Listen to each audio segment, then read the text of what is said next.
My name is Krista Fox. How are you guys this morning? Good. Well, I'm excited. Seeing Jesus through the eyes of women as a disciple. This has been such a blessing, this chapter, to go through in Jesus through the eyes of women. The author looks at some of the women disciples that were really close to him. We're going to briefly look at these first mentioned women in the chapter, but our focus will be mainly on Martha and Mary and how Jesus responded to these two sisters. We will see that as his disciples, they were continuing being taught and guided by him, and we'll see this exemplified in three ways. One, how he responded to them in their grief in two very different ways. Two, how he revealed their hearts' desires through their suffering. And three, how he showed them the importance of not missing the real thing, which is being with Jesus. In our book, we're first introduced to some of the women who traveled with Jesus. The first is Mary Magdalene, the woman who was cured from many evil spirits, and she was one of the first who testified of Jesus' resurrection. We are next introduced to Joanna, a woman who often is overlooked in the New Testament because her name is just mentioned very briefly, but she's there. She was married to Herod's manager of his household, and she was in the upper class of society. And Herod is a man that hated Jesus. She too was healed from Jesus, although we don't know what from. We're told that she traveled with Jesus, as did Mary Magdalene, on his final journey from Galilee to Jerusalem, and she too reported on Jesus' resurrection. And then there was also Susanna.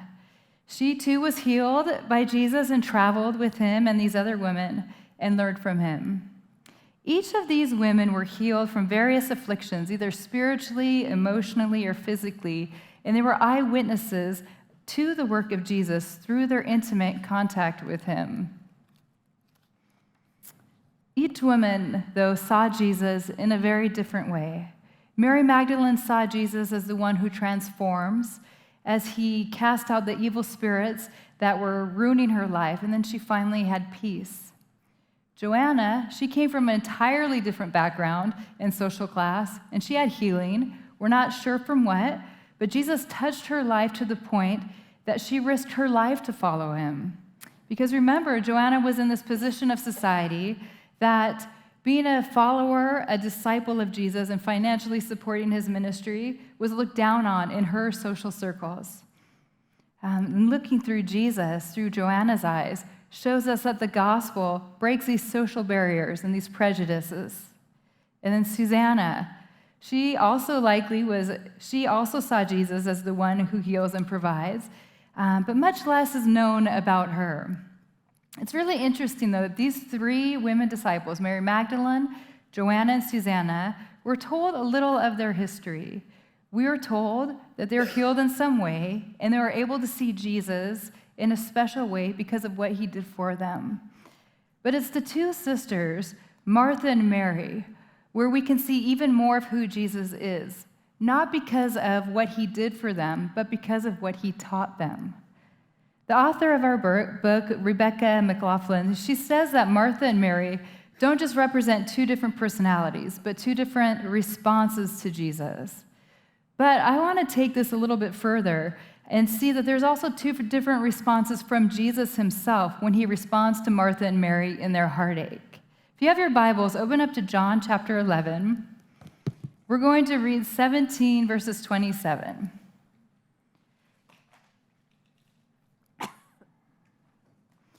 Says, "Now when Jesus came, he found that Lazarus had already been in the tomb 4 days. Bethany was near Jerusalem, about 2 miles off, and many of the Jews had come to Martha and Mary to console them concerning their brother. So when Martha heard that Jesus was coming, she went and met him. But Mary remained seated in the house. Martha said to Jesus, 'Lord, if you had been here, my brother would not have died. But even now I know that whatever you ask from God, God will give you.' Jesus said to her, 'Your brother will rise again.' Martha said to him, 'I know that he will rise again in the resurrection on the last day.' Jesus said to her, 'I am the resurrection and the life. Whoever believes in me, though he die, yet shall he live. And everyone who lives and believes in me shall never die. do you believe this?"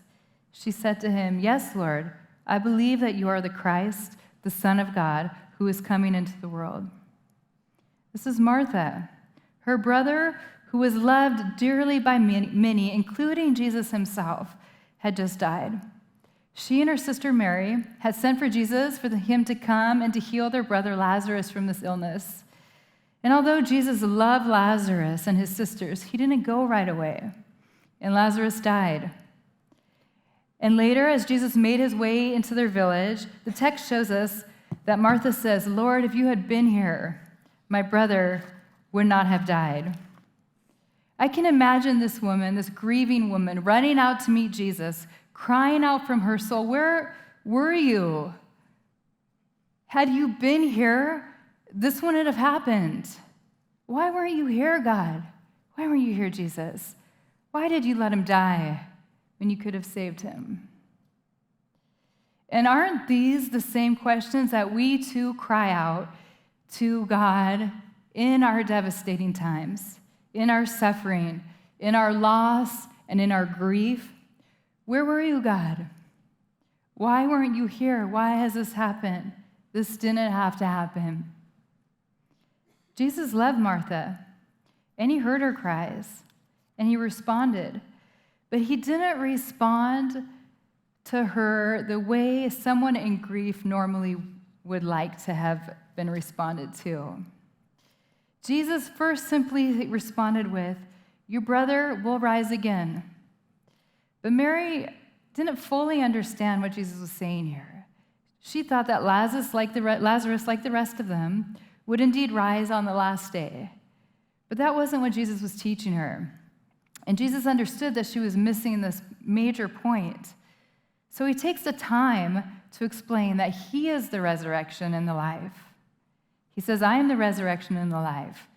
Remember, whoever believes in me, though he die, yet shall he live, and everyone who believes in me shall never die.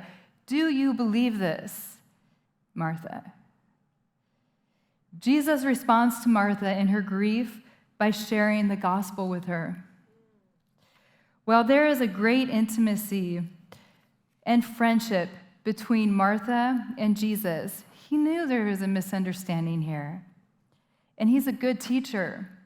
So he shared the truth of how to be saved and asked if she believed. He was teaching her what it meant to be saved because she needed reminding. But there's a second sister, Mary, who was also grieving the loss of her brother Lazarus. Let's continue in John chapter 11, verse 32 through 35. Now when Mary came to where Jesus was and saw him, she fell at his feet, saying to him, "Lord, if you had been here, my brother would not have died." When Jesus saw her weeping, and the Jews who had come with her also weeping, he was deeply moved in his spirit and greatly troubled.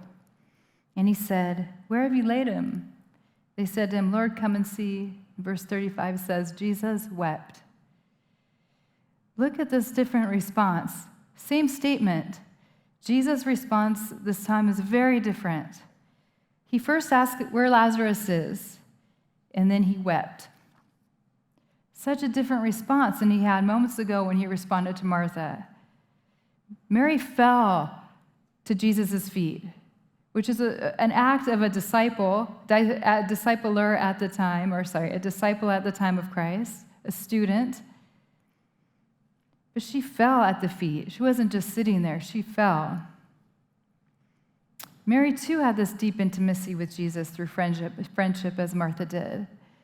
But in this instance, the Lord did not respond with asking Mary if she believed in him or shared the gospel message with her, as he did with Martha, because he knew Mary understood. He simply sat with her a moment in her pain and wept with her. Jesus knew Mary's heart and her love for him, because Mary had already chosen the good portion, which is Jesus Christ. He allowed Mary to see that he too cared for the things she cared for, and those things were also really important to him. At the beginning of the story in John 11, it says that Jesus stayed where he was a couple days longer before he left to go be with Mary and Martha. Rebecca McLaughlin, the author of our book, she has such a great quote on this. And she wrote, "He didn't stay away because he didn't care. He stayed away because he did care. The best thing he could give these siblings was not immediate answers to their prayers, but revelation of himself." Jesus, he knew what they wanted. They wanted their brother to be made well. But Jesus, our teacher, he knew what they needed. And that was these lessons that they were only going to learn through their grief and their hardships and their suffering. He showed Martha that he was the resurrection, the truth, and the life. And he showed Mary that her pain was his pain as well. It was through their suffering that Martha and Mary would learn these things. But Jesus did not only use their suffering to show them their hearts. He also used their actions to show them what was important to them. We can see this demonstrated in a different story with Martha and Mary. Let's look to Luke chapter 10, verses 38 through 42. Luke 10, 38 through 42. Now, as they went on their way, Jesus entered a village, and a woman named Martha welcomed her into her house. And she had a sister called Mary, who sat at the Lord's feet and listened to his teaching. But Martha was distracted with much serving. And she went up to him and said, "Lord, do you not care that my sister has left me to serve alone? Tell her then to help me." But the Lord answered her, "Martha, Martha, you are anxious and troubled about many things, but one thing is necessary. Mary has chosen the good portion, which will not be taken away from her." Martha was distracted. She was kind of missing this most important thing that was right in front of her, which is Jesus. She confused being a disciple of Christ with service for Christ. And that happens a lot with us as disciples of Christ. We can lose focus. Maybe we're continuing in the very important disciplines of reading our Bibles every day, praying, and going to church, and we need to be doing that. But we may have lost focus on who and why we're serving. We have left the feet of Jesus and began to be distracted with the serving. It's easy to look at Martha and judge her as being too busy, but she's like a lot of us have been at some point in our life.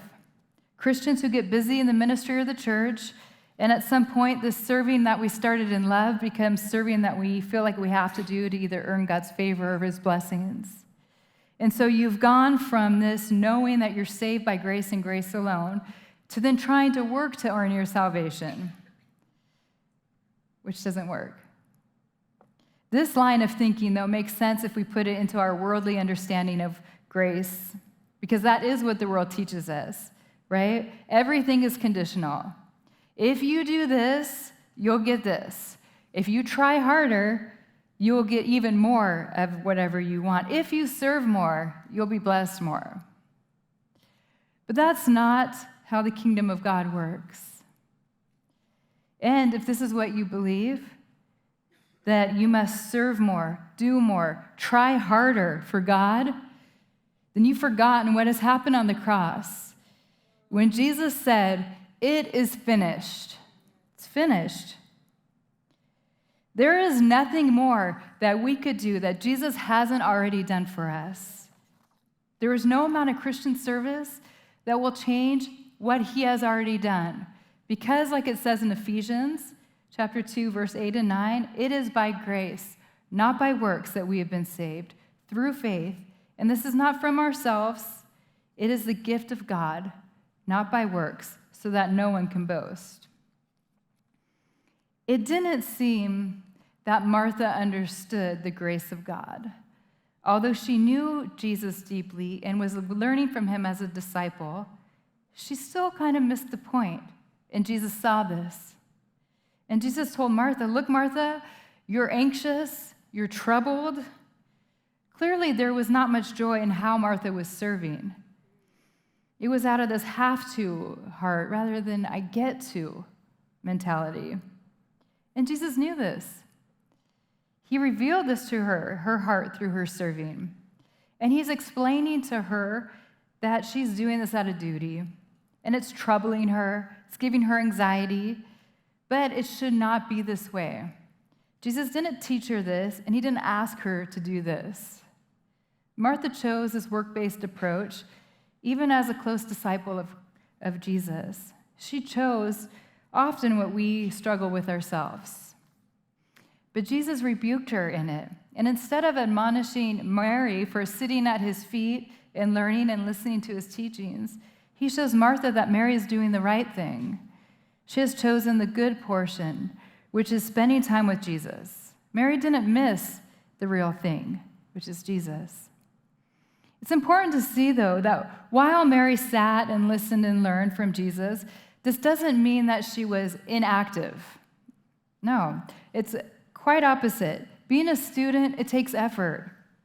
It's not just about sitting and listening and kind of holding all these things for ourselves.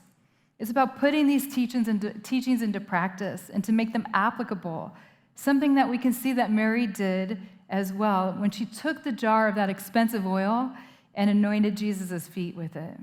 We can see that in John 12:3. Mary therefore took a pound of expensive ointment made from pure nard and anointed the feet of Jesus and wiped his feet with her hair. The house was filled with the fragrance of the perfume. Mary was active in service to the Lord as well, but she was operating in the things that mattered and what she was called to do. She was serving, but not in the way that Martha or even some of the other disciples understood. But it didn't matter to Mary. Her heart was to serve Jesus, to bring him glory, and to bring him honor. She chose the right thing, and she did not miss the real thing.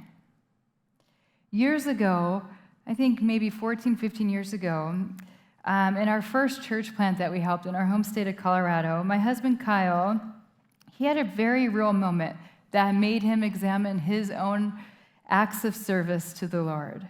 He was an assistant pastor at this time, and he was active in almost everything the church had, and for many years, many, many years. And finally, he got to this point where he felt like he wanted to quit.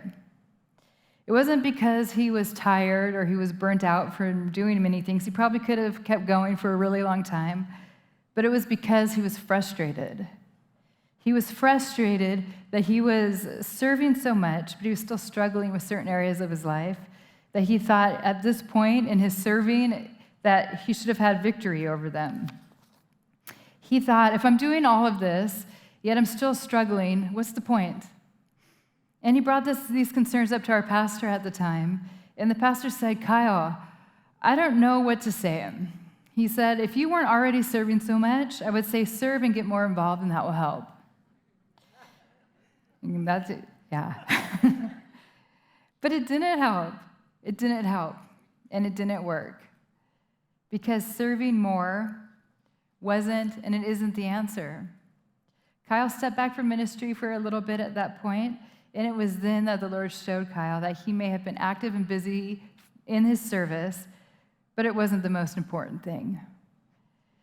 And Kyle was missing the most important thing, and the Lord knew it.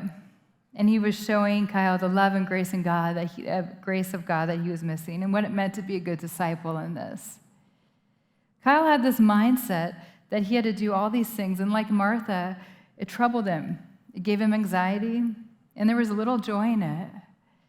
But God saw Kyle's heart, and that it needed to be refreshed, and it needed to be renewed, and he took this burden of the have to get to. And then it became this pleasure to go out and serve and do and all these things of the Lord, even when it didn't make sense to anybody else. Like when he called us out to go be missionaries on a sailboat, and we lived in Colorado.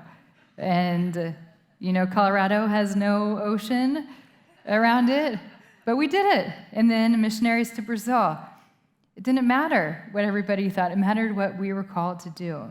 And Mary, too, she knew that her act of serving the Lord would not be understood by some of these other disciples or even her sister. But it didn't matter. She didn't do it out of obligation. She didn't do it out of guilt or prodding by others. She did it out of this great love and desire to bring glory to Jesus. As we look at Jesus through the eyes of these women disciples, Mary Magdalene, Joanna, Susanna, Martha, and her sister Mary, we can see that Jesus saw each of them in their own unique way, in their lives and their situations. While Jesus never changes, he remains the same yesterday, today, and tomorrow. How he finds us, changes us, and uses us is very different for everyone. Mary Magdalene saw him as a God who transforms, as her life was transformed from darkness to light. Joanna saw him as the God who reaches out to all women in every race and class. Martha saw him as a teacher who loved her but didn't hesitate to correct her and point her to himself. And Mary saw Jesus as her good portion, her source of happiness, her everything. While these women each saw Jesus in these amazing ways, he is still so much more than we could ever imagine. But in his grace and love, he responded to each of these women, as he still does with us, in a special way, in a personal way that we can understand. He is a good teacher to his disciples. He shows us our heart's desires, the good and the bad, often through our suffering. And he continues to reveal to us when we are missing the real thing, which is him. And he will always guide us and teach him if we're open to it, to sit at his feet and to learn, just as he did with these early women disciples. And it's so amazing, ladies, we have a ministry that is for discipleship. If you're sitting here and you're thinking, I've never been poured into, or I would like to pour in, we'll have ladies at the kiosk who will be able to talk to you about it. We have flyers that look like this. Discipleship, one-on-one. Learning how to sit at the feet of Jesus. Wherever you're at in your life, you can have somebody walk alongside you in all of these areas. And so I encourage you, ladies, if you've never had a time of discipleship, or you've never poured into somebody else, to pray about it. Consider how God would use you in that. Amen.